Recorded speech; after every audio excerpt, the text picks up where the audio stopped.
Atenção para o toque de 5 segundos para mais uma transmissão ao vivo.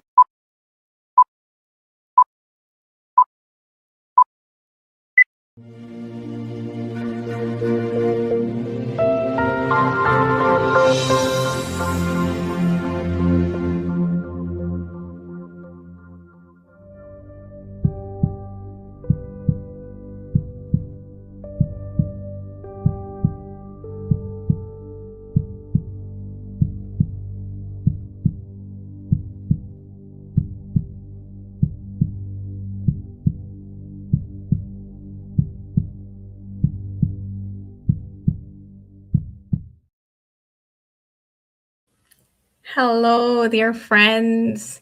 Welcome to another episode of Spirit Tongues. We are happily here together to study the Gospel according to Spiritism, where we reflect chapter by chapter and seeking not only to understand Jesus' words, but also how to live them and apply them in our daily lives.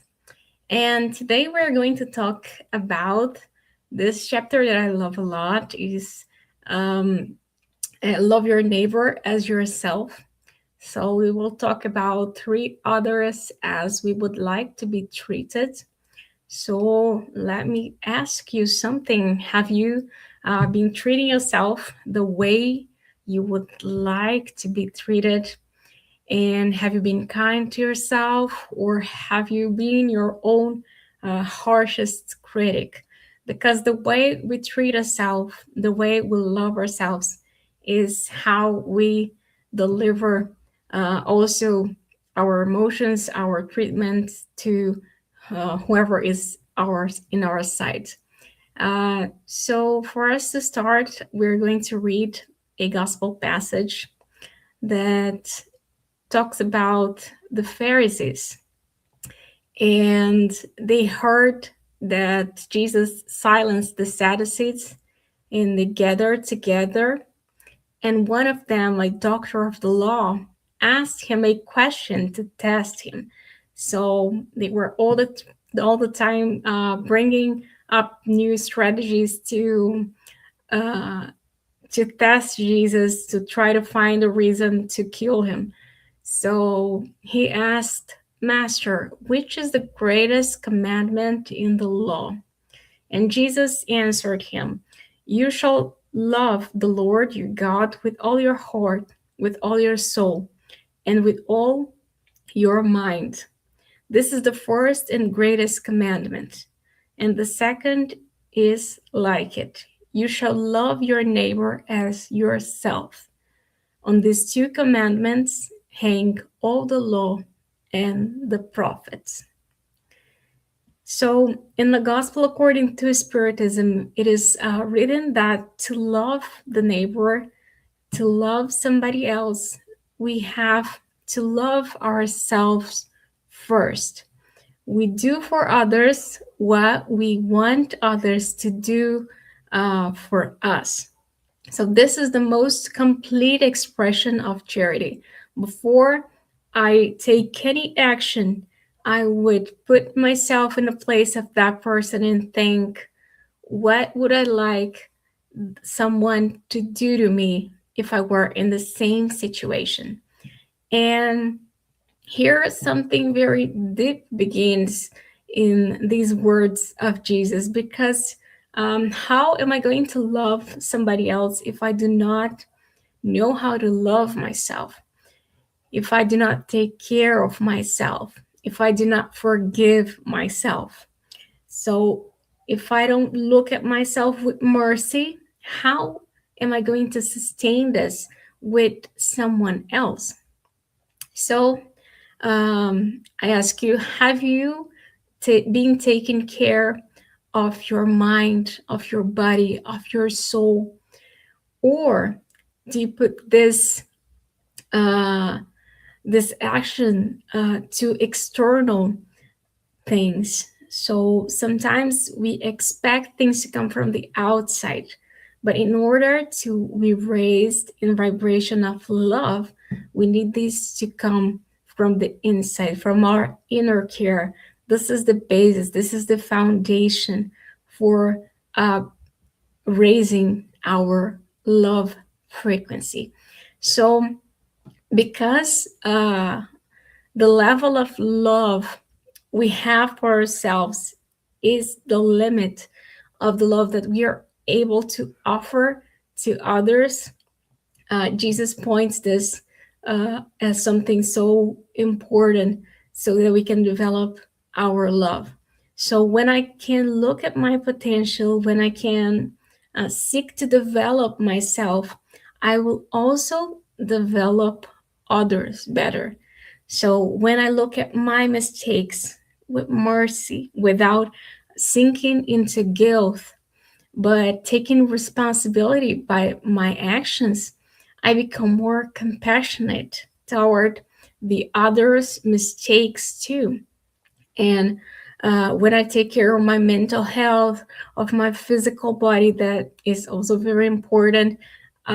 Usually, because we are in religion, we do not take very good care of the body as the mind, but is usually is also very important. So the more I take care of my mind, of my body, the more I become available to serve. So self-love is not selfishness, it's a basis, it's a fundamental basis for evolution. And the gospel also brings this very interesting moment where the Pharisees set a trap for Jesus, and they ask about taxes. Should they pay taxes or not? And they are trying here to put Jesus in a contradiction. And Jesus responds, hypocrites, why do you test me? And then he says, render therefore to Caesar the things that are Caesar's, and to God the things that are God's. And so look how deep this is, right? He showed them a coin and said, give to Caesar the things that are Caesar's. So Jesus, he's fulfilling his material obligation, his duties, but his heart, his conscience, his connection belong to God. So here is something very important about loving your neighbor, because to love does not mean to agree with everything. And you see that here in this passage, Jesus calls the Pharisees hypocrites. And we can ask ourselves, did he love them while he was calling them hypocrites? Yes, of course, yes. But love does not mean to submit yourself to everything. Here he noticed that they were testing him, so he put it a limit. So to love is actually to act with consciousness. The more you love, the more you are capable to act with consciousness, understanding what your actions will lead to, predicting what your actions will lead to. And let me ask you something. How many times do you confuse love with pleasing others? How many times do you remain silent when you should guide, when you should set a limit like Jesus did here? He loved, he was the love on earth, but he also corrected. And he corrected very firmly, right? Because he called them hypocrites. So he was looking actually at their behavior. He was exposing an error. And this is not actually lack of love. This is truth. So this is true love. It's love that sees what the Spirit needs at that moment. So Jesus had this full awareness that the Pharisees were in error. And so if he would put himself in their places, what would he want for himself? He would want somebody to come to him and to point out that he was doing a mistake. And that's why he does this for the Pharisees. So do you have this courage for doing this, for loving with truth? Because sometimes we do prefer a comfortable kind of love. That is love that does not require transformation, that does not require confrontation. And sometimes many people think that love is only peace and light and beautiful words. And if we do this all the time, we will just ignore so many things that need to be improved. So true love for another is having flexibility. A love that is pure is an intelligent love, an adaptable love, a conscious love. So somebody who really loves like Jesus did knows how to adapt the needs um, of the immortal spirit. He was looking at their mortal spirits and thinking, what do they need now? They need a correction. And so he said himself that he came to bring the sword. He did not come to bring only comfort. And this sword is a separation, right? We can think that the sword cuts, it separates what's right, what is wrong within us. So to love is to have the courage to bring the truth and to look at the other and to think, what does he or she need? And not only to please, to say what they want to hear. And also in this passage, Jesus talks about the neighbor. And we can ask, who is this neighbor? Is it only our family? Is it a religious group? Is it our nation? And of course not. The neighbor, it's the whole humanity, the whole universe, actually. And the Spirit Lazarus tells us that the law of love binds all beings. And also, Samson tells us that we must love all without distinction. And so here I bring up this point again about the way that Jesus treats the Pharisees, because Jesus loved everyone and he also loved the Pharisees. They were brothers and there was no exception for this love. But this doesn't mean that he treated everyone in the same way.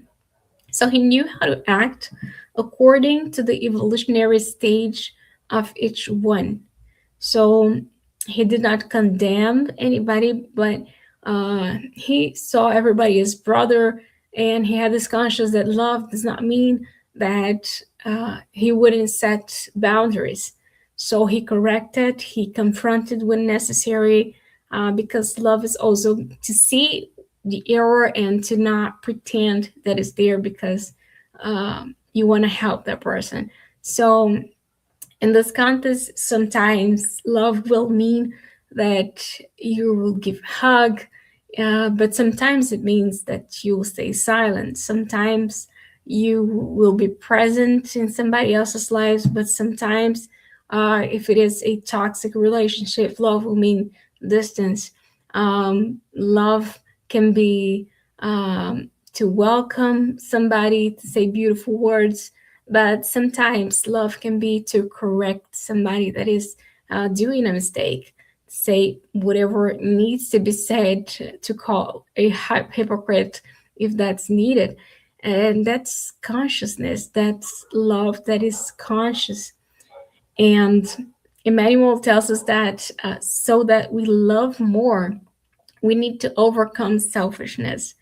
And Jesus is our highest example of love on earth, because even when he was in extreme pain and he was concerned about others around him, he was concerned about taking care of Mary, of John, comforting Livia, Demas. So we look at this, it's a beautiful, it's an exceptional level of love.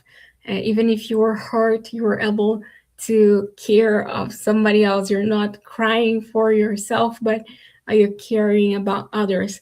And in contrast, we have Pontius Pilate with who washed his hands So his posture was of somebody who says, why does it matter to me that Jesus is being punished? What do I have to do with my brother, right?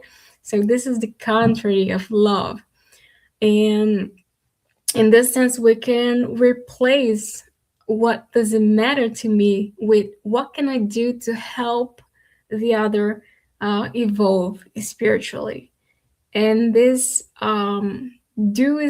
doing is sometimes a plate of food, is sometimes clothing, a conversation, a hug. Sometimes it's a correction, or sometimes you just stay silent. You will step away, because love can manifest in many, many, many ways. This is about having discernment in love.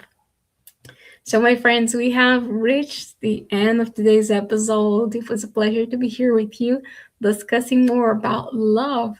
And here's an invitation for us all to begin within, to love ourselves, so that we may increasingly overflow this love outward. And in the next week, we'll be commenting the same chapter in French, continuing our mission to spread the gospel to all people. And now we're going to move to our moment of prayer. So if you wish, you can place your water to be fluidified. You can close your eyes and let us together connect with God.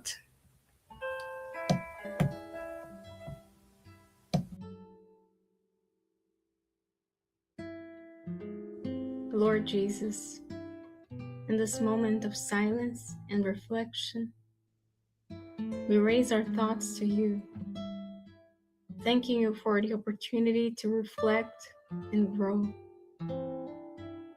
Teach us, Master, to love, but not a superficial love, not a love of words. Teach us conscious love, love that transforms, love that corrects, love that embraces. Help us begin with ourselves. Take care for our soul, forgive ourselves, rebuild ourselves, so that strengthened we may better serve our brothers and sisters. Remove selfishness from us and awaken in our hearts the right question: what can I do to love myself more and to love others?